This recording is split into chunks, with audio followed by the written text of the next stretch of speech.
Assalaamu calaykum waraxmatullaahi wabarakaatuhu dhammaan daawadayaashayda sharafta leh ee ku xiran janalkayga. Wuxuu Alle subxaanahu wa tacaala qur'aankiisa kariimka ah dhexdiisa inooga waramay arrimo aad u fara badan si aan u ogaanno oo aan u baranno. Balse waxaa jirta su'aal laga yaabo in aan isweydiinno badankeena, taasoo ah Jibriil calayhi salaam ma arkay jannada iyo naarta? Haddii uu arkayna muxuu ka yidhi? Waxaan muuqaalkan gudihiisa idinkugu soo gudbin doonaa dhammaan su'aalahaas jawaabahooda iyo axaadiistii nabiga sallallahu calayhi wasallama ee ka waramayay tusidii Jibriil la tusiyey jannada iyo naarta kadib markii uu Alle subxaanahu wa tacaala abuuray. Wuxuu Jibriil calayhi salaam la kulmay arrin la yaab leh markii uu arkay jannada iyo naarta. Dhammayso muuqaalkan si aad u ogaato wixii dhacay. Balse ka hor inta aanan bilaabin, haddii aad nagu cusub tahay fadlan ha iloobin janalka inaad subscribe saarato si aad inoo dhiirageliso. Gambaleelkana furo si ay kuu soo gaaraan muuqaaladeena xiga. Goorma ayuu Jibriil calayhi salaam arkay jannada iyo naarta? Muxuuse ka yidhi? Markii uu Alle subxaanahu wa tacaala abuuray jannada iyo naarta, ayuu wuxuu tusiyey Jibriil calayhi salaam, taasoo muujinaysa weynida sha'nigiisa iyo mansilada uu Alle agtiisa ku leeyahay subxaanahu wa tacaala. Markii uu arkay jannada iyo nicmooyinkeeda, ayuu Jibriil calayhi salaam ku dhaartay in qof walba oo maqlaba uu geli doono. Kadibna wuxuu Alle subxaanahu wa tacaala ku wareejiyey waxyaabaha naftu ay neceb tahay, kuwaasoo ay ka mid yihiin faraa'idda iyo waajibaadka iyo takaaliiftii sharciga ee naftu aysan jecleen inay gudato. Markaas baa Jibriil lagu amray in uu soo eego mar kale. Markii uu Jibriil xaggeeda aaday si uu u soo eego, ayuu wuxuu arkay in dhinacyadeeda lagu wareejiyey waxyaabaha naftu ay neceb tahay.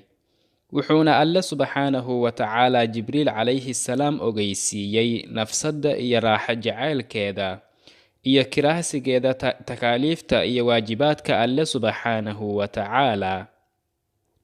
Markaas buu Jibriil ku dhaartay in uu ka cabsi qabo in cidina aysan geli doonin.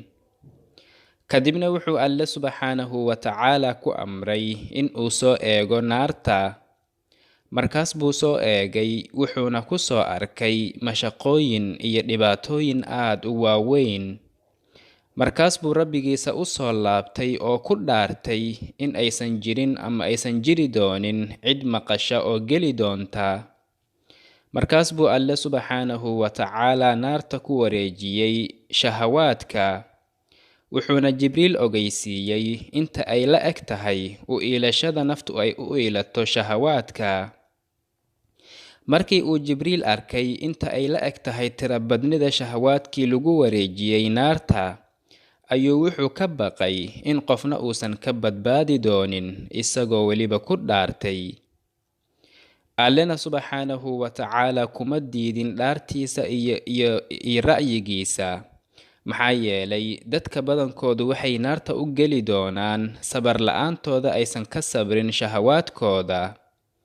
Dadka intooda yarna waxay jannada ku geli doonaan sabarkooda iyo dadaalka ay ku dadaalayeen ka tegidda shahawaadkooda iyo samaynta waajibaadkii uu Alle subxaanahu wa tacaala saaray. Sunanu Tirmidhi iyo keyrkiisa ayaa waxaa ku sugan xadiiskan. Can Abi Hurayrata can Rasuulillaahi sallallahu calayhi wasallama qaal: لما خلق الله الجنة والنار أرسل جبريل إلى الجنة فقال: انظر إليها وإلى ما أعددت إلى أهلها فيها.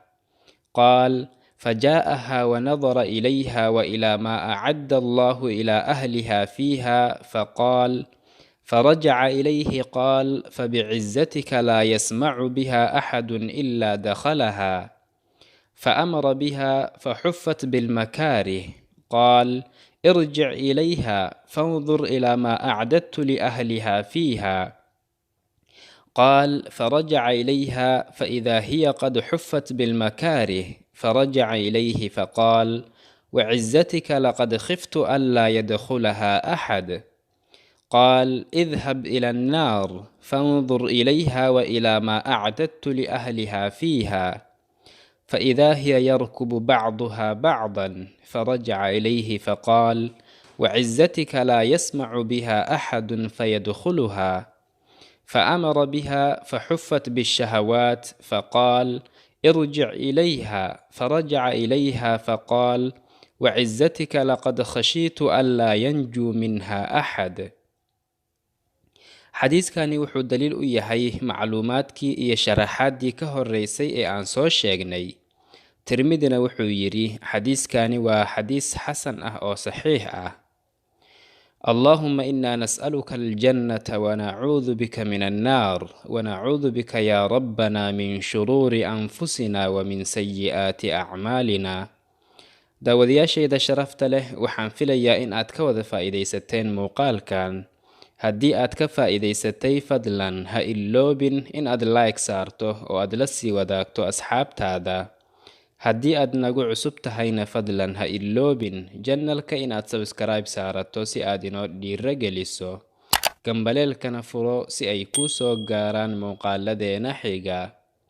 tan iyo kulanti dambena, sidaas iyo nabadgelyo. wassalaamu calaykum waraxmatullaahi wabarakaatuhu.